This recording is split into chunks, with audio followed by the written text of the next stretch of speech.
Pozdrav svima, moje ime je Siniša i gledate drugi video iz niza priče o svjetlosti. Ako niste, svakako poslušajte prvi dio što je svjetlost. Poveznica je gore desno ili u opisu videa. Dobro, sad kad znamo što je svjetlost, ajmo vidjeti što bi to značilo ostati u svjetlu. Pokušajte za trenutak zamisliti kako je to imati tešku bolest. Smrtni strah, očaj i mržnja prema tom zlu što vas napada. Zašto ja? Zašto baš meni? Što je ta bolest? Moje vlastito tijelo me želi ubiti. Ostati u svjetlosti, u bolesti, je potpuno bezrazložni osjećaj da će sve biti u redu. Potpuno iracionalan. To je svijest koja negira vlastitu smrtnost. To su ljudi na onkološkom odjelu koji u terminalnoj fazi raka pričaju viceve. Ostati u svjetlu znači ne podlijeći strahu i očaju. To je održavanje identiteta samoodgovornosti, to jest svijesti kreatora, a ne žrtve. Rođenje, smrt, bolest, sve je to dio procesa mog razvoja koji ima meni trenutno nedohvatljiv smisao.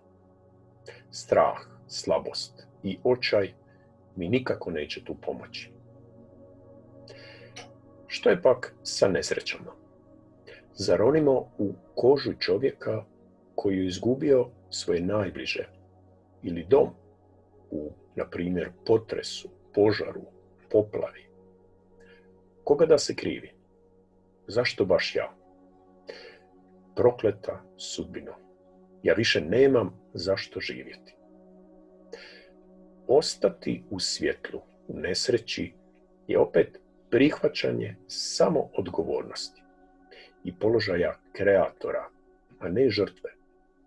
Nema očaja i nema mržnje prema sudbini koja je na kraju krajeva dala život meni i mojim najbližima. Ja sam biće kreator svog života. Naći ću snage stvoriti novi život. Postoje drugi ljudi koji me trebaju jednako kao i oni koje sam izgubio. A izgubljeni dom mogu ponovno stvoriti kao što sam to već jednom učinio. Upravo smo opisali neke objektivne, vanjske okolnosti na koje ne možemo baš utjecati. No, što je kad vas drugi čovjek povrijedi, napadne, pokrade, prevari, ponizi i sl. Ostati u svjetlosti tada znači izbjeći osudu, mržnju i priželjkivanje drugom zla za nanesenu povredu. Mene, kao samo odgovornog, ne može netko drugi povrijediti.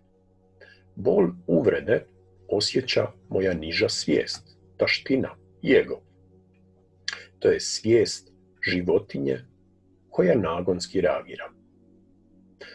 Onaj drugi koji čini zlo na bilo koji način putuje dosta mračnom stazom. To nije lijep put. Svi ga mrze i žele mu zauzvrat zlo. Željeti osvetu za nanesenu bol je put potvrđivanja iluzije odvojenosti. Onaj drugi koji nisam ja me povrijedio, to sigurno nije razvijanje svijesti o jednom biću i zadržavanje svjetlosti. Kako ne bi bilo nesporazuma, jako je važno svemu rečeno dodati kako ostati u svjetlosti ne isključuje naše potpuno razumno postupanje u spomenutim situacijama. Ako smo bolesni, nastavit ćemo uzimati lijekove i terapiju. Ako smo izgubili kuću, tražit ćemo načine da izgradimo novu kuću. Ako nas je netko pokrao ili povrijedio, prijavit ćemo sve policiji ili se braniti. Ključ ostanka u svjetlosti se zbiva iznutra u razvoju višeg osjećaja, a s vremenom se počinje manifestirati prirodno prema van. Ako sam bolestan, trudit ću se ne mrziti i ne bojati se te bolesti. Kad izgubim najbliže ili nešto materijalno, neću očajavati nad svojom sudbinom, već pokušati prihvatiti i onu dobru i onu lošu sudbinu. I na kraju pokušat ću ne mrziti tog lopova koji me pokrao i priželjkivati mu kaznu. Ovo sve, naravno, nije lako. To je proces našeg razvoja, naše evolucije. Ostanak u svjetlosti je samo jedan putokaz kamo bi trebali ići. Korak dalje u našem razvoju, još teži od ostanka u svjetlosti, je naučiti poslati svjetlost. Poslušajte nešto o tome u 3. nastavku Kako poslati svjetlost.